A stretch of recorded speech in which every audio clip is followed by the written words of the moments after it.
네, 지금 소개할 식물은 클레마티스가 되겠습니다. 클레마티스는 양지를 좋아하죠. 양지를 좋아하면서 뿌리는 시원한 상태를 좋아합니다. 넝쿨계의 여왕이라고 하는 클레마티스 한번 고객님들 정원에 한번 심어보시면 좋은데, 관리하는 방법은 뿌리 부분에 멀칭을 좀 해주세요. 뿌리가 시원한 게 좋으니까 바크라든가 아니면은 야생화들을 포진해서 야생화들을 깔아주면 뿌리가 시원하잖아요. 그래서 뿌리를 시원하게 해주고 햇볕이 잘 받는 곳, 그렇게 해서 넝쿨을 태워주면 아주 좋은데, 꽃도 너무 이쁘죠. 큰꽃 의아리 사계성을 가지고 있습니다. 큰꽃 의아리는 사계성을 가지고 있고, 몬타나 의아리는 좀 봄에 피는 꽃이라고 보시면 되는데, 지금 오늘 소개할 식물들은 사계성을 가진 큰꽃 의아리가 되겠습니다. 클레마티스는 전국 노지 활동이 가능한 식물이 되겠습니다. 강원도에서도 클레마티스 노지 활동 걱정 안 하셔도 되는 식물이고, 영하 25도 이상의 강추위 속에서도 잘 견디는 식물이라 걱정 안 하고 심으셔도 좋습니다. 그럼 겹으로 피는 큰꽃 의아리는 가나와 안드로메다, 더치스가 있고요. 홀로 피는 혹꽃이죠. 혹꽃들은 멀티블루, 로지 카디날, 빌리데리온이 있습니다. 하지만 혹꽃과 겹꽃을 가리지 마세요. 여기도 보시면 이렇게 보시면 혹꽃이죠. 혹꽃인데도 불구하고 너무 이쁘죠. 이렇게 혹꽃인데도 불구하고 이쁜 꽃들 놓치지 마시고 고객님들의 가정에서 한번 심어 보시기 바라겠습니다. 이 식물들은 붓들레아입니다. 외성으로 크는 붓들레아들인데 키는 80cm 정도 크는 식물들이거든요. 그냥 키가 크지 않으니까 80cm 정도 크는데 썸머 라일락이라고도 하고 버터플라이라고도 합니다.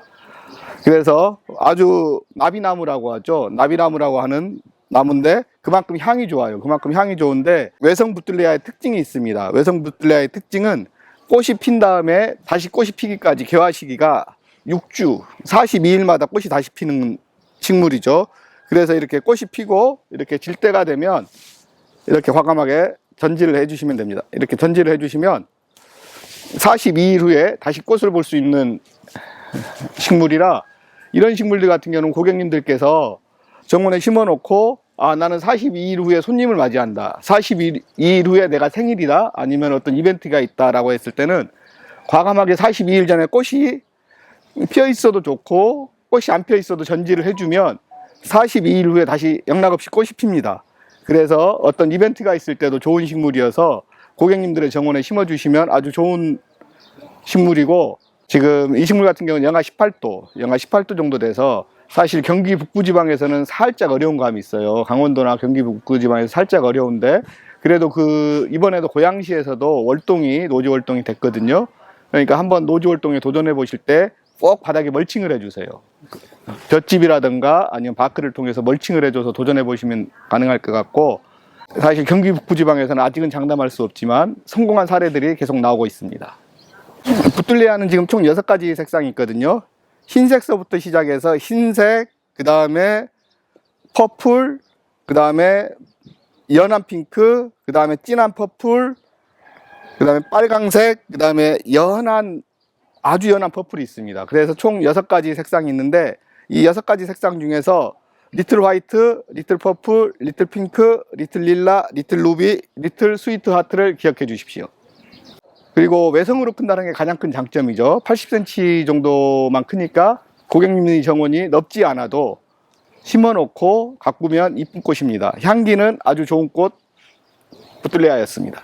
이 식물은 산수국 매직 선셋이 되겠습니다. 매직 선셋은 이렇게 잎을 보시면 보통의 산수국들과 달리 자엽색으로 되어 있죠. 자엽색의 산수국은 데어데블도 유명하지만 매직 선셋도 굉장히 유명한 식물 중에 하나입니다. 꽃 색깔은 좀 푸른색 계열의 꽃이 피는데 굉장히 몽환적이죠. 이렇게 자엽색의 잎에서 푸른색 계열의 꽃이 피기 때문에 굉장히 몽환적인 꽃이 피는데, 월동 온도는 보통의 산수국들은 25도에서 29도 정도 월동 온도가 되니까 월동을 걱정 안 하시고 심으셔도 되는 식물이 되겠습니다. 이어서 바로 산수국 계열의 모닝글로리입니다. 모닝글로리는 여기 라벨에서 보시는 것처럼 정말 파란색 꽃이 다글다글하게 피죠. 파란색 꽃이 굉장히 많이 피는데, 그래서 정말 정원에 있으면 효자예요. 산수국은 월동도 잘 되지, 이렇게 꽃도 굉장히 많은 개화량을 보여주는 수국이거든요. 근데 보시면 이렇게 작은 포트에 있어서, 주먹만한 작은 포트에 있어서 가성비가 굉장히 좋은 수국이 되겠습니다. 이 식물은 산수국 블루 크라우즈입니다. 블루 크라우즈 산수국은 보시면 아까는 푸른색 계열의 꽃이 피었는데 얘는 분홍색 빛의 꽃이 펴요. 분홍색 꽃이 피어서 분홍색 꽃을 원하시는 분들은 블루 크라우즈 산수국을 기억해 주시면 좋을 것 같습니다. 이 산수국도 월동 온도는 영하 25도에서 29도 정도에 돼서 월동 걱정 없이 심을 수 있는 산수국이 되겠습니다. 매직 필로우 산수국입니다. 매직 필로우 산수국 같은 경우는 다른 산수국들과 좀 다르게 토양의 산도에 따라서 색깔이 변하는 수국이에요. 마크로필라 계열의 수국처럼 땅이 산성 토양에서는 푸른색이 나고 알칼리성 토양에서는 이렇게 분홍색 꽃이 피는데, 그러면서도 월동은 마이크로필라 수국에 비해서 훨씬 잘 되는 영하 25도 정도의 내한성 온도를 가지고 있는 수국입니다. 그래서 이 수국 같은 경우는 월동도 잘 되면서 토양에 따라서 색깔이 변하기 때문에 고객님들이 연출하기에 따라서 소나무 밑에서는 푸른색 계열의 꽃이 피겠죠. 근데 일반 흙 있는데 놓으면은 붉은색 계열, 분홍색 계열의 꽃이 피는 그런 정말 매직을 부리는 수국이라고 보시면 되겠습니다. 이렇게 작은 수국에서 꽃이 피어라고 걱정하시는 분들이 계세요. 보시면 여기 이렇게 보시면 여기 보시면 벌써 이렇게 꽃대를 물고 있죠.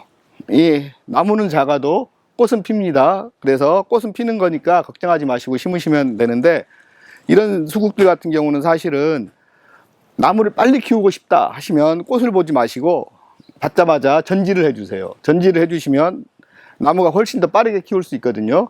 그래서 내년에는 더 풍성한 꽃을 볼 수 있기 때문에 고객님들이 선택하시는 겁니다. 나는 올해 꽃을 볼 거야 라고 하시면 꽃을 보셔도 되는데, 나는 올해 나무를 키울 거야 라고 하면 꽃을 보지 마시고 과감하게 전지를 해서 나무를 튼튼하고 크게 키우시는 게 좋습니다.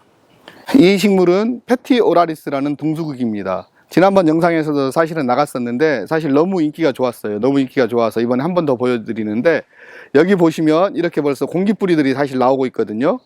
공기뿌리들이 이렇게 나오고 있어서 이 공기뿌리가 빨판의 역할을 하면서 벽을 타고 올라가죠. 벽을 타고 올라가면서 꽃을 피우는 그런 수국인데, 패티오라리스는 월동 걱정 없이 키울 수 있는 수국이라서 강원도에서도 월동 가능한 수국이니까 걱정 안 하셔도 됩니다. 월동 전국 가능합니다.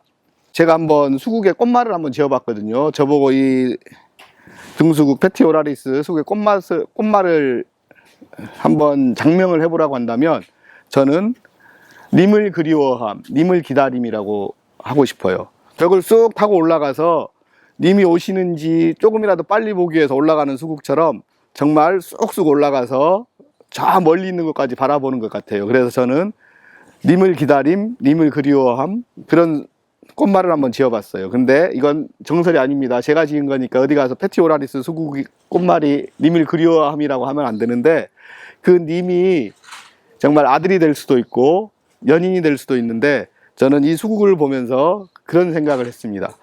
등수국 패티오라리스였습니다. 이 식물은 육기 스노우 플레이크라는 말발도리의 일종이거든요. 말발도리의 일종인데 꽃이 많이 피는 말발도리입니다.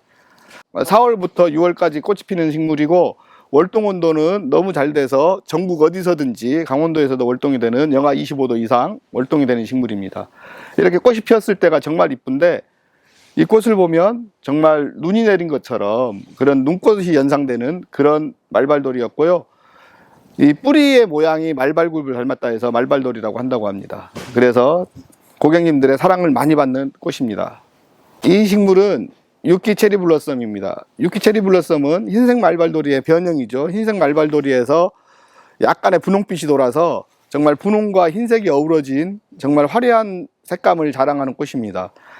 개화 시기는 4월에서 5월 정도라고 생각하시면 되고, 이 식물은 내한성 온도가 아마 영하 30도까지여서 전국 월동이 가능하기 때문에 전국 어디서나 식재할 수 있습니다. 그래서 고객님들의 정원에서도 키우면 되는데, 이 식물은 개나리처럼 이렇게 크는 식물이고 키가 확 이렇게 크는 식물은 아니에요. 그래서 식재 위치는 전면부에 식재를 해주시면 좋은데, 키가 크지 않기 때문에 전면에 식재를 해주시고 그 앞쪽으로 이렇게 야생화들을 배치해 주시면 정말 이쁘고 아름다운 정원을 가꿀 수 있는 식물입니다.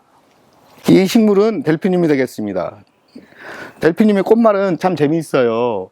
나의 마음을 헤아려 주세요. 당신은 나의 영웅입니다. 라는 꽃말을 가지고 있는데, 정말 이렇게 좀이라도 높은 곳으로 피기 위해서 이렇게 올라와요. 줄기에서 올라오는데, 여기서 보면 연석기화성이 있어서 계속 꽃대들이 물고 올라오거든요. 꽃대들이 물고 올라오는데, 여기서 꽃들이 빵빵빵빵 터지면서 이렇게 푸른색 빛을 띠면서 꽃이 펴요. 그러면서 그라데이션이 있는 것처럼 가운데 붉은 점이 하나씩 들어가 있죠. 붉은 점이 있어서 그게 매력인 것 같아요. 델피늄의 매력은 여름에 이렇게 청초하게 시원하게 펴주죠. 시원하게 펴줘서 여름꽃으로 정말 손색이 없는 꽃이고, 꽃말도 너무 이뻐서 저는 델피늄을 개인적으로 좋아하는데, 이 델피늄을 바라보고 있으면 여름이 저절로 시원해지는 것 같습니다. 그래서 여름꽃은 델피늄 기억해 주세요. 이 식물은 여러분들이 잘 아시는 찔레장미입니다. 찔레장미인데 분홍색 꽃이 피는 찔레장미예요. 찔레장미는 개화 시기가 정말 중요한데, 개화 시기가 5월부터 피어서 10월, 11월 때까지 계속해서 피고지고 하면서 피는 식물이고, 이 찔레장미는 삽목도 정말 잘 돼요. 삽목 잘 되는 건 모든 구독자님들이 다 아실 것 같고, 설명이 필요 없을 정도로 유명한 꽃이어서 따로 설명은 드리지 않겠습니다. 그렇지만 삽목이 잘 되고 개화 시기는 5월부터 10월 달까지 피고, 꽃은 정말 우리 새끼 손톱보다도 더 작게 꽃이 피거든요. 새끼 손톱보다도 더 작게 피는데, 여기서 이렇게 꽃이 탁탁탁탁 펴줄 때 그 느낌이 너무 아름다운 것 같아요. 그래서 저는 개인적으로 찔레장미의 꽃을 사랑합니다. 오늘 소개해드린 식물들은 정말 삽목도 잘 되는 식물들이에요. 여러 가지 식물들을 많이 소개시켜 드렸는데, 여기서 삽목 안 되는 게 없을 정도로 삽목도 잘 되는 식물들이고, 이 식물들을 지금 심으면 바로 꽃을 볼 수 있는, 정말 짧은 기다림만 있으면, 보름에서 20일 정도만 기다리면 꽃을 바로 볼 수 있는 그런 식물들 위주로 소개해 드렸습니다. 그럼 다음 영상에서 찾아뵙도록 하겠습니다. 감사합니다.